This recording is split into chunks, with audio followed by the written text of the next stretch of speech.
The next night, I'm on the Salmon River, on a campsite there, and I heard this yip, yip, yip, yip, yip, yip, going off, and I've never heard anything like it before in my life.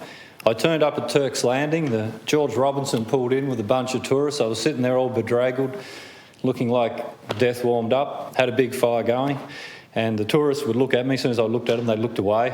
And then the tour boat operator come over to me, Tucky, I think his name was, and I told him where I'd been, and I mentioned this sound that I heard the night before. And he said, "Oh, that's Thylacine Boy." And I said, "How the hell do you know that?" And he said he saw one there with 3 young'uns 5 years prior to me being there. Now, an interesting thing happened just recently. There was a credible sighting in 1985, and it was never released. It was a parks person because they didn't want anyone knowing where it was. And just recently they announced where that was, and where that sighting was and where I was camped on the river was only a matter of a couple of kilometres. So I'm a believer they're still out there.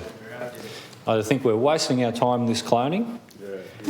You know, experts spend 2 minutes out in that environment and have the most forthright opinions. They're gone, they don't exist.